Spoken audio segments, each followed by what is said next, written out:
What is up, guys? Welcome to the SCW podcast by Straight Edge Wrestling.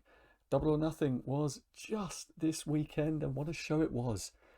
On this week's episode, we're going to take you through our review of Double or Nothing, all the news, a big breaking news of the week. But if you are new here, please do like and subscribe down below, and we're going to hit this off straight away with Double or Nothing. And it's saying good match inside the thing, and I love the way they're slowly telling the story about Brian Cage slowly leaving the group.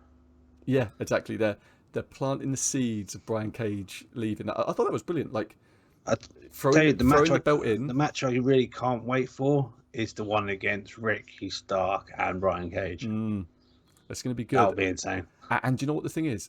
They've got some good time to build it because of Ricky Stark's neck. Yeah, they've got a good time to build a good story. Yeah, I thought that was good. Like, throwing the title in, him throwing it back out, and then getting caught with a buckshot lariat. Like, I thought that was a great end. I'll say this: there's a recurring theme to this show, which was very much, I don't know, WCW 2000, 2001-esque and TNA-esque. Every other match had a run-in. Every other match ended with some kind of fuck finish or some kind of run-in or whatever.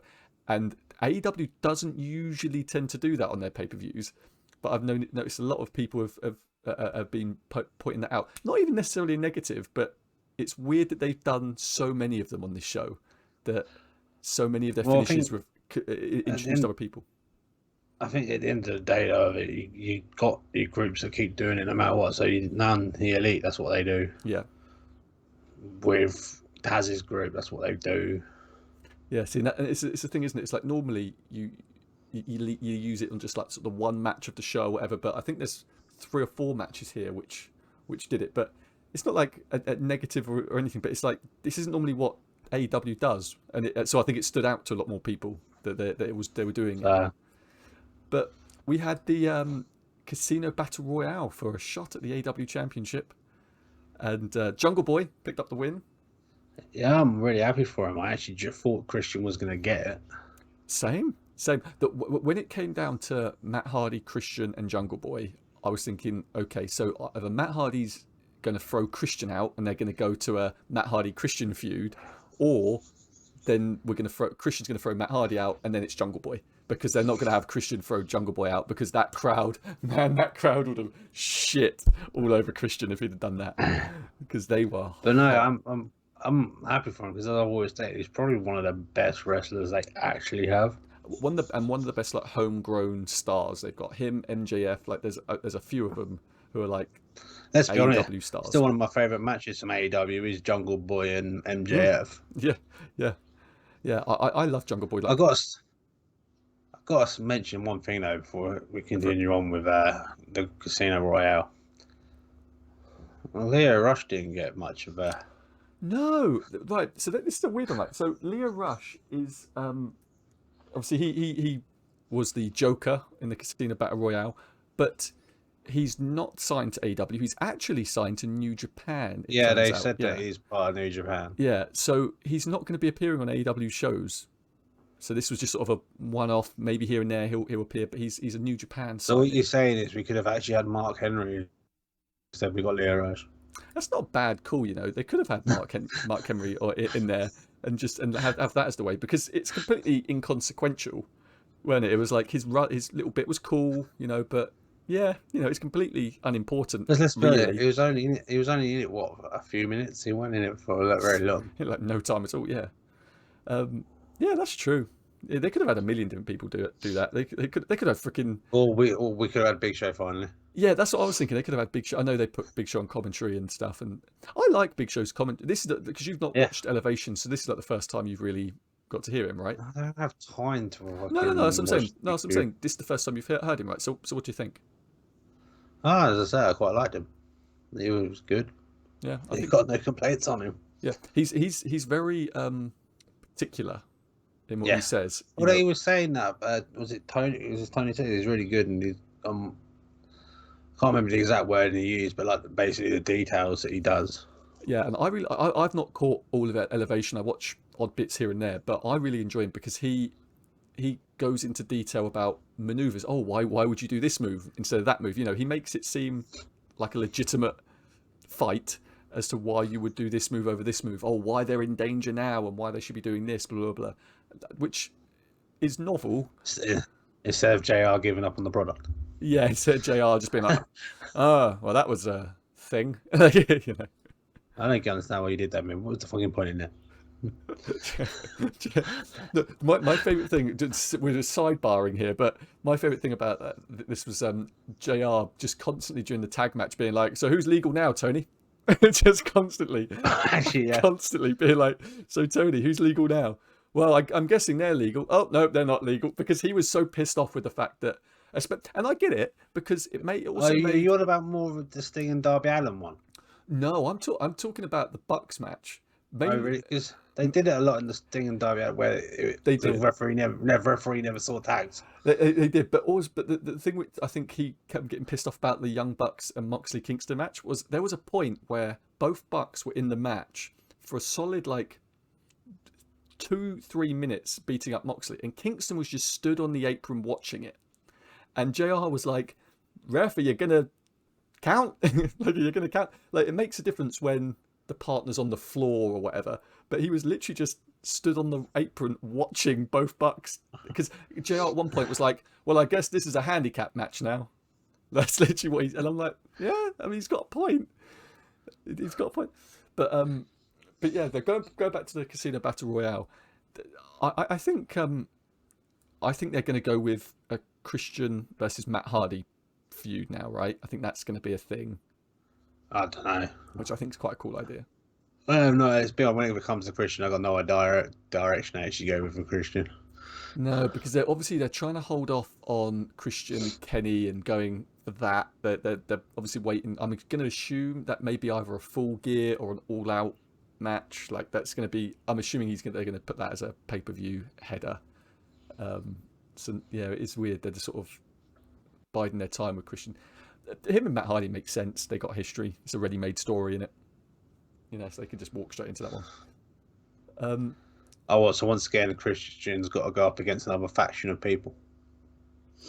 Yeah, and the thing is, I don't know who he could get on his side. I'm sure there's people they can think of. They could get the Varsity Blondes or something. Mark Henry, yeah. Yeah. No, the Varsity Mark Henry, Big Show. The Varsity Blondes would work. And do you know what? They got a big reaction. See, this is... They were saying on the thing since Darkside, Brian Pillman's episode, Junior's got a lot of credibility from the fans and a lot of lovability from it. And do you know what? It's weird because we've not really known the fan reaction to people over the last year, which basically over most of AEW's run, right? So we're finally getting to know what the fans think about certain stars, and it was like the Varsity Blondes, or Brian Pillman Jr. in particular, got a big reaction. Obviously, Jungle Boy got a very big reaction. So it's quite cool seeing. Okay, this is who people actually like. Yeah, apart from at the moment when you get WWE's one where fans have always said we're going to boo the ones you want us to cheer for. Always. What's the fucking point in that? Yeah, always the way in WWE, isn't it? So I could see a little part of Vince wanting to put in thing, but at the end of the day, why? The live audience always makes it more entertaining. I'm just not going to change who I like and who I don't like. Yeah. And the thing is, I think last night, if nothing else, it proved just how much a live audience can add to a show. Because, I mean, the simple things like them all singing to Jungle Boy's new theme, singing to Jericho's theme at the end to go off at the end of the show. That was incredible. You know, something which we've missed for over a year now. Which, just little things. And being able to tell who is over and who's not, who's sitting. Dave Meltzer spoke today about he'd been speaking to Eddie Kingston, and Eddie Kingston didn't think he was over. He thought that because he's only been wrestling for AEW during the pandemic, so he didn't think that he was over. He thought fans don't really get the Eddie Kingston character, and it's like, well, they clearly do. Look at the reaction he got, you know. So it's kind of cool. He's able to walk out. People do love Eddie. Yeah, exactly. But I said this to you, you knew Eddie Kingston prior. You'd seen bits of him here and there prior. Yeah, I'd only seen a little bit of parts of his bits. Yeah, I really seen I knew probably how good he was on the mic. I saw more of his promos than I did in ring work. Yeah, so I knew how good he was on the mic. Yeah, I'd seen I knew the name You know what I mean? But I hadn't really seen anything. So that first day he debuted, I remember saying to you straight away that he sold me. He sold me, he sold me a t-shirt, he sold me a ticket. Like, that was it. Like, because the promo. All right, see you later. Yeah, yeah.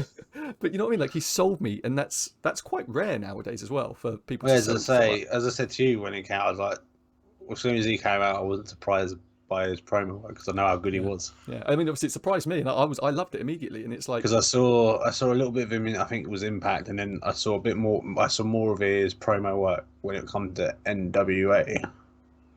Right, yes, it was, NWA. Yeah, see, that's the only like a brief thing I think I'd seen him in NWA, but that was it. But talking about Eddie Kingston, so Eddie Kingston, John Moxley in the Bucks. What do you think of the match? It's a shame that John Moxley and Eddie Kingston didn't win it, because I think those two would have made the tag team champions quite really entertaining run. Yeah. Because let's be honest, the storyline that they've done with the Young Bucks has been freaking phenomenal. It's been fucking so entertaining and great. And you know what? I am so glad they turned the Young Bucks heel, because they're just so hateable, right? Like they've just got faces you want to slap a lot of the time. So like they do it so well. Like that.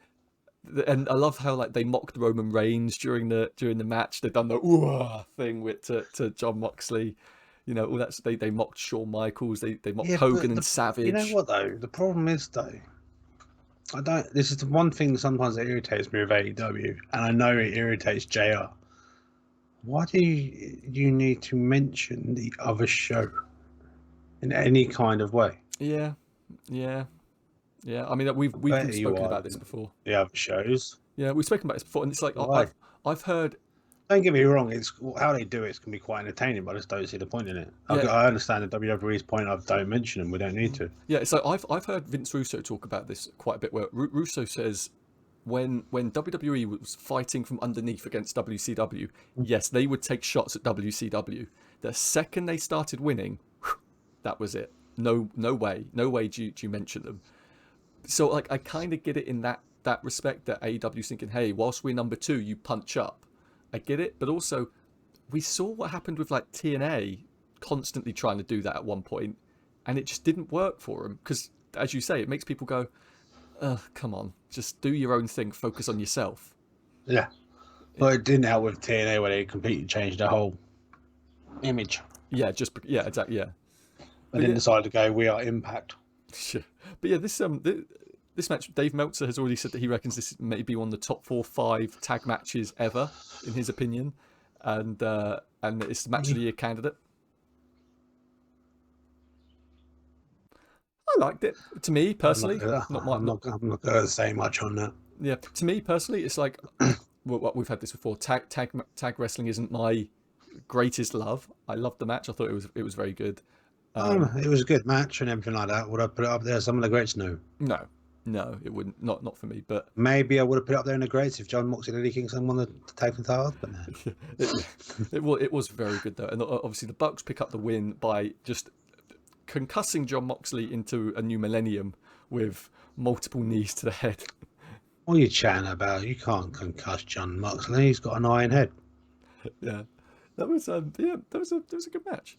And we have a new women's champion, Hikaru Shida versus Dr. Britt Baker, DMD. Britt finally won the title.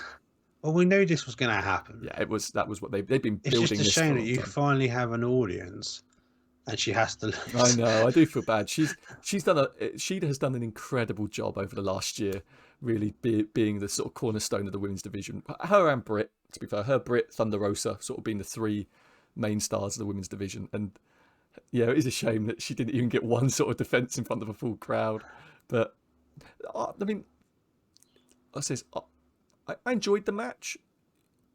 I don't think it was what people expected, because I think, and I don't know if maybe it's because the positioning on the card, the crowd was a bit down because of, they just had hot matches before it, but people were sort of a bit quiet for it. And also, like, I think people may have been thinking this was going to be along the lines of Britt and Thunder Rosa. I think. The problem is that they never had that story build. No, they didn't. But I saw a lot of that sort of thing on Twitter and online last night. I think the reason part of it was because the announcers And what, the last time those two got in the ring, she broke Britt Baker's nose, which put her out for a little while. Yes. Which just made her quite funny at the sidelines. Yeah. And then made Swag quite funny as well when she kept in the audience.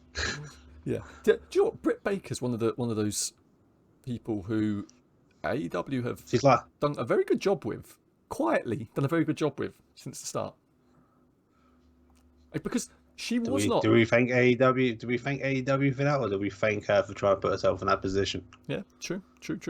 Because when you think about it, she was not very good when she started. I mean, I think the first pay-per-view, she hurt someone on the pay-per-view, if I remember correctly. Yeah, she did. She hurt B. Priestley on the very first pay-per-view. No, it's the other way around. Oh, B. Priestley hurt her, and it was because she was like missing her spots and missing her cue, and she was all over the place. The match was a shit show. I remember. Oh yeah, it was not the best match at all. Yeah, and it was like because she was very green, and it's not a hit on her. She was very green, and it's like in the last year, how much she's improved, not just in the ring, but her character. But when your partner's Adam Cole, yeah, it goes a long way. And I'm pretty sure he kind of can help out on getting you better. I loved at the end Tony Schiavone and Britt Baker finally embracing at the end. You know, it's been over a year, and they've been telling that little story with Tony, which I love so much. Sting stepped back in the ring. I was quite surprised actually. He did really well. I wasn't expecting as a performance as he did. He looked especially after that suplex. I cannot believe the bell hadn't even rung and he took that.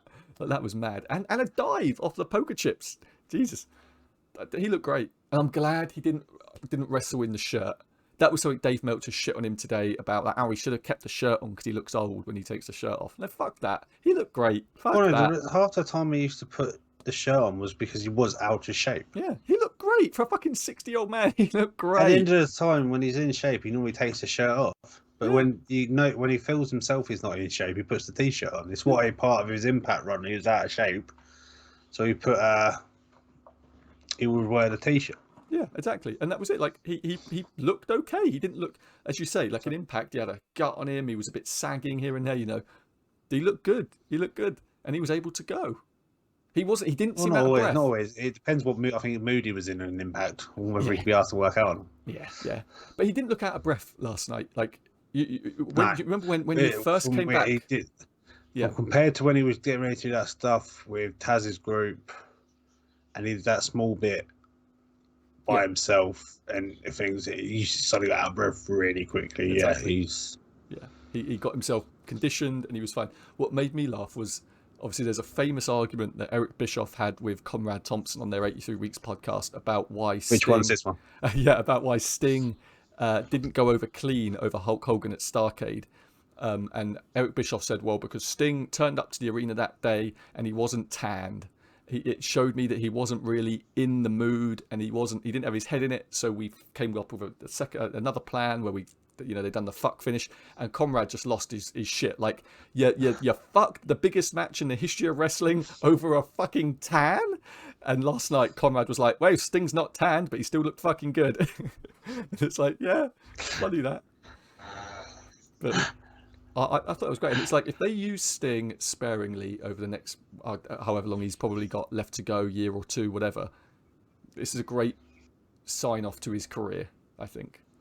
Yeah. I think it does well to end his career like this, rather than the shit show which would have been at WWE. We had the TNT Championship, Miro and Lance Archer. Yep. And Jake the Snake Roberts.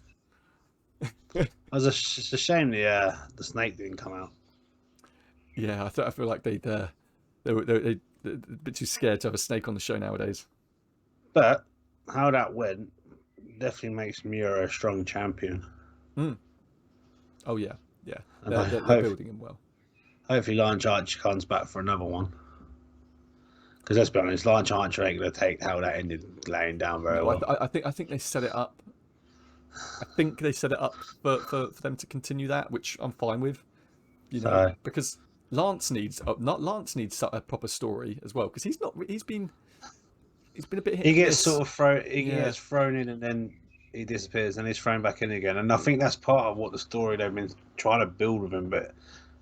And that's part of the thing they were doing, I think, with the story was like him and where he kept interrupting Sting. Yep. Yeah. And moving on from that one is what I think was the low of the show. Cody and Anthony Ogogo. It wasn't the strong point. Let's be honest. The story building for how they did it, just because of what the weekend was a bit pointless. Yeah. Yeah. And do you know what the thing? It was like Anthony Ogogo either should have won that, or Cody Rhodes should have turned heel. I was a bit confused why Anthony Ogogo didn't win that. Yeah. Instead, it's just a lot of Cody Rhodes patting himself on the back. So, you know, and I'm thinking, I don't give a shit about that. You know, it's just a lot of him patting himself on the back. Which people moan at Triple H for doing that. You know, people moaned at Triple H for the last 10 years of like, oh, the exec's got to go over. The exec's got to be strong. And Cody is the embodiment of that fucking meme at this point. And I don't know. I like Cody, but I didn't like that. I just didn't like it. I was a bit confused why, in the end, at that point, Anthony Ogogo didn't win, because you could have had so much more in that storyline. Yeah, they could have continued. What makes it worse is they've announced like continuation of the story for Dynamite this week. Like they're doing another match and stuff, and it's like, but why? If you're beating the guy, why do I give a shit about him now? We've seen you beat him clean. Like it wasn't a fuck finish. There was no. You beat him clean. Yeah, I also got to admit, I don't think it helped with the amount of people out of ringside as well. Yeah, yeah. This is another thing, like I was saying, like there's just people around. Just people around. I got to admit, I did quite like some of the bit of QT Marshall where, like, he'd kick out and the ref's like, he just stares at the referee and things like that. And when Anthony Ogogo tried to pin Cody, but Cody's got his hand under the rope, and the referee's like, no. Which for once, fine, a referee actually put him one of the rules. I was quite impressed. Yeah, it makes change. And it was just is Marshall's face at the referee just staring and saying, "What are you doing?" Yeah. Apparently QT. There was a lot of injuries apparently right now. QT is injured. They mentioned that on commentary. Yeah, they said that he put one of his guys. I think it was Zinnig. Yeah, one of his other guys in it. Yeah, there's several like little nagging injuries. Like people like Ricky Starks are quite seriously injured right now, which isn't good for AEW when you know how young they are. The amount of injuries they keep on getting so quickly. We had the AEW Championship, Kenny Omega versus Pac versus Orange Cassidy. I loved this match. I thought it was really good. One day Pac will get his break. Yeah. God, all three of these guys were so good. And it's weird because like Orange Cassidy's a funny one because he's got a different style to the other two completely.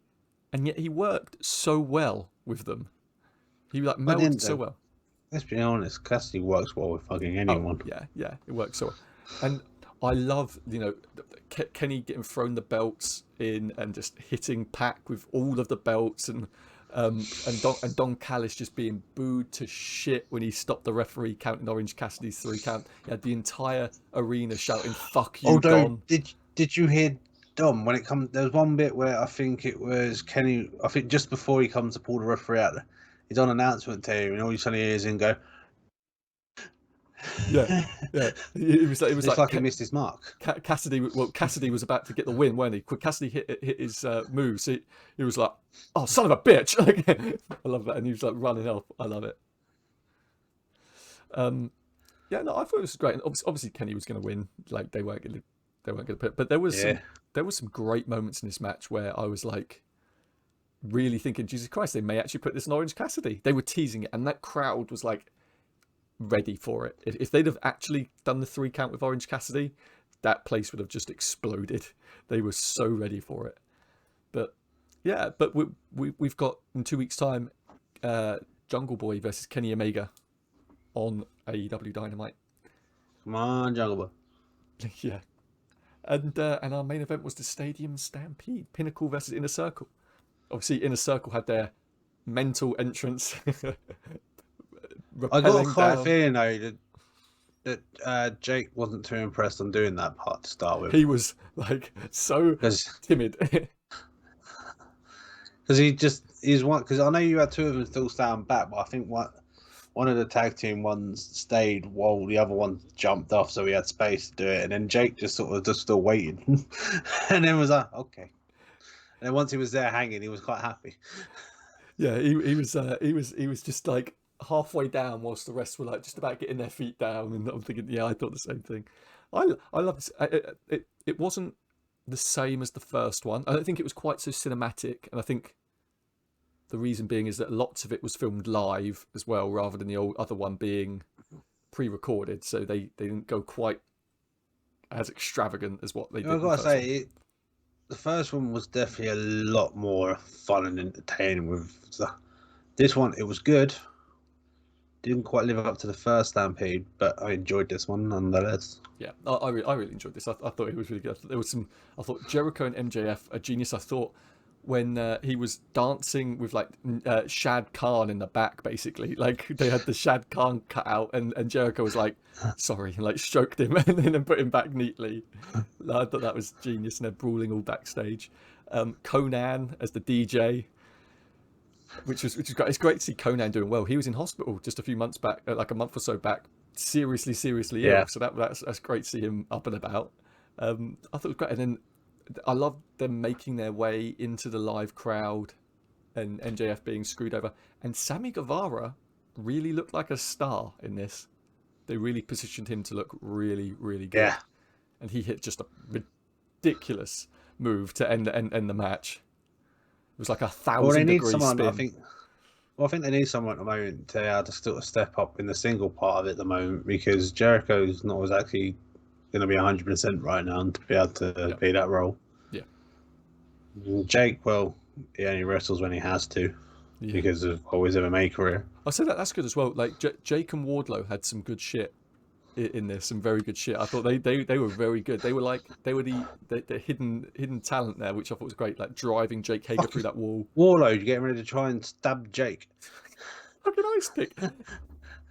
I've never seen an ice pick in a freezer before. I was also the dead pigs hanging there.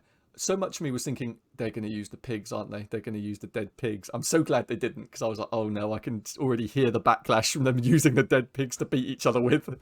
But yeah, like he was fully ready to shiv him.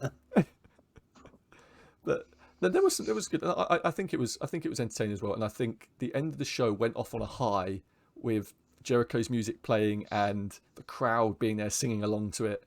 So I think it went off on a high, rather than. I know people shit on the fact that the world title wasn't, in the last position, but I think on this occasion it's the right call, because you're one of. Right, the last time when they did the Stadium Stampede, it wasn't. Yeah. Obviously, but that was with no fans, and I think now they're thinking, when you got fans, put the belt in the ring. But when you've got the heel winning, it doesn't really work as well. But I'm interested to see what they're going to go with Pinnacle in the Circle next. It's obviously 1-1. Well, yeah, as I said, Inner Circle was definitely going to win this before this was happening. So you get the 1-1 thing. So yeah, it's interesting.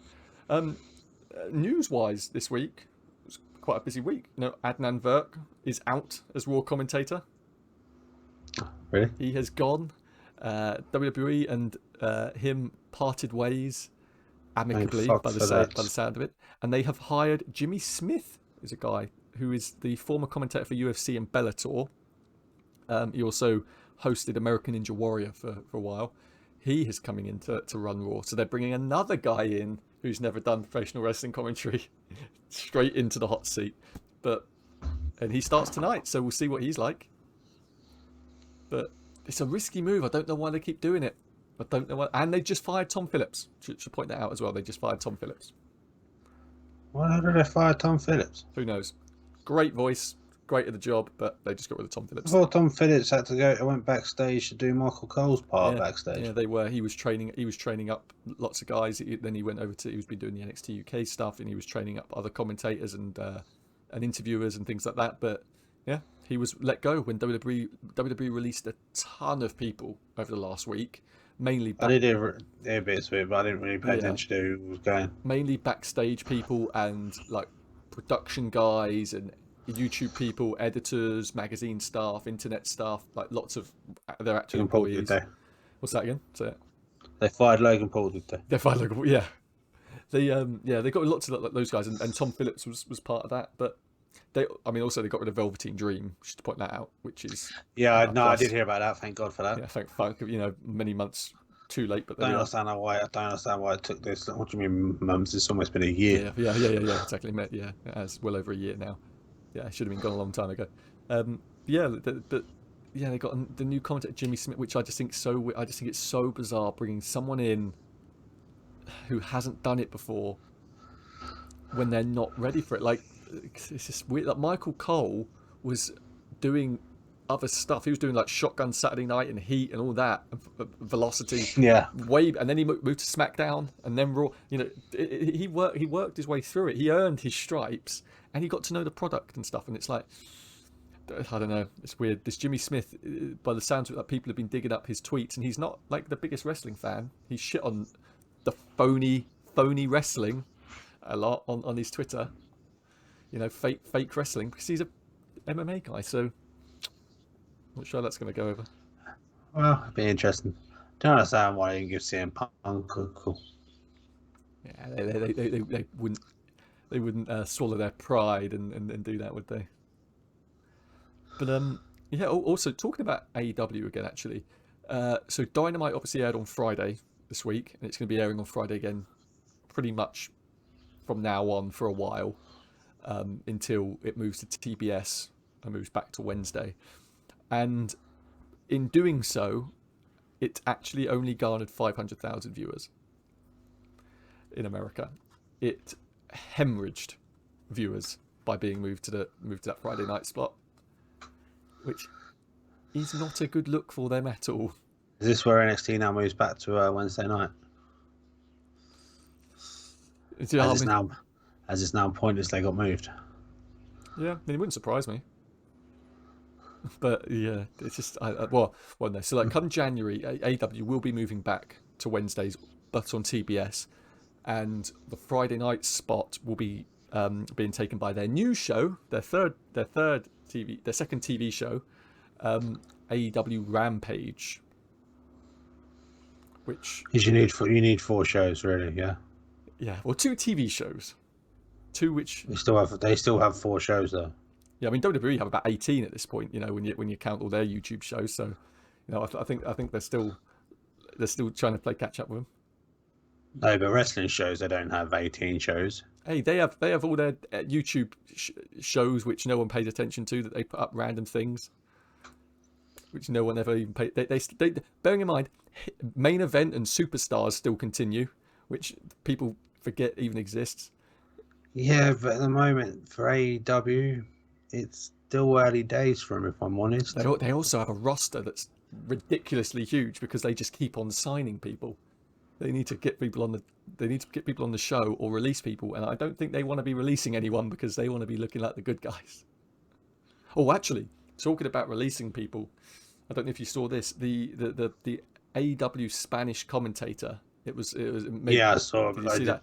God damn it! Because he was the one who was technically working with Pentagon, weren't he? Right. Yeah. And he got fired. Good this week after he for his racist comments. He made hideously racist remarks about Hikaru Shida, talking about her in a really stereotypical, hideous Japanese accent and stuff whilst live on air. It's bullshit. It's just ridiculous. And his defense was, I didn't realize my mic was live. That's the same bullshit defense as Hulk Hogan being like, I didn't know they were recording me, brother. It's like, well, it doesn't make you less of a racist, brother. But you put the camera there for your sex tape, you moron. Yeah, exactly. So whatever follows is your fucking fault, you dickhead. But anyway, we also have SummerSlam is on a Saturday this year, Saturday 21st of August. Going to be heading to Vegas. Looks like they're wanting Cardi B to be the host of it for some reason. That's risky. Yeah. She ain't exactly known for her PG tongue, so that's going to be fun. She ain't known for her PG habits. No. Yeah, so that's going to be an interesting one. And WWE is Nick Khan. WWE is in. There's too many Khans running around now. Too many Khans in the wrestling world now. They can't hack it. Yeah, one of them needs to change their name. There's Nick Khan, the WWE COO, is in deep negotiations with New Japan Pro Wrestling at the moment, and this all stems from Daniel Bryan, because Daniel Bryan left wanting to wrestle for New Japan as well as WWE. Well, yeah, I did hear about him doing that from Tony Khan. Yeah. Tony Khan gave a promo on it. Even though I thought AEW was trying to be the partner for New Japan. Yeah, I suppose it's where that money lies, isn't it? If WWE, although it's New Japan, they're happy to probably still use WWE, AEW, what, Ring of Honor. Well, no. Impact. So the rumor and innuendo, I'll say, is that WWE have made it very clear that they want to be the exclusive American partners for New Japan. That they can't do any business with anyone else should they be able to work with WWE, and obviously that's going to be a bit of contention when New Japan very much wants Kenny Omega back in that fucking country. So what does that mean for the AEW wrestlers? Yeah, well, I mean, look. At the moment, this is still early days. Will it even actually come to anything? Probably not at this stage. Who knows? Probably not, because no offense, when it comes to New Japan, it's not actually about money. It's about what they want. Yeah, they want talent. They want specific talent. They want Kenny Omega, who is a mega draw in Japan, bigger than any of their stars other than like Tanahashi and Okada. You know, he is a mega draw around the world for them as well. They want the Bucks. They want that back.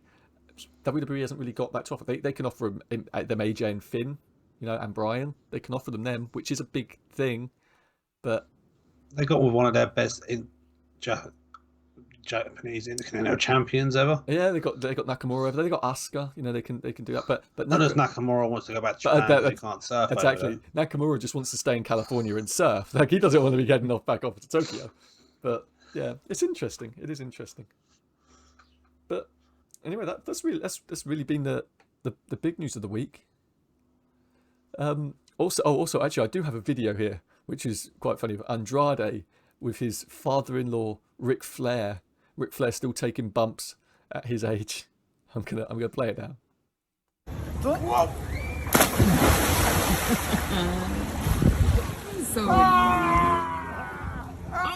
Otro más. Wait, that means another. I mean, the man's not going to stop until he's dead. He's going to continue taking bumps, and he sold it as well, which is incredible. But yeah, I mean, anyway, that is it for this week in wrestling. What else? Is there anything you heard? No, not really. Yeah, that was it. Double or Nothing was a good show. I'm intrigued as to where they're going to go with lots of these things now. Yeah, I think they've set up some cool stuff. I think it'll be interesting. Yeah, I think they're setting Adam Page up quite well. I think they're setting Nick Cage up quite well. Brian Cage up quite well. Jesus Christ, I can't say his name. You really have this thing about calling him Nick. Nick Gage. Yeah, I keep on wanting to call him Nick Gage.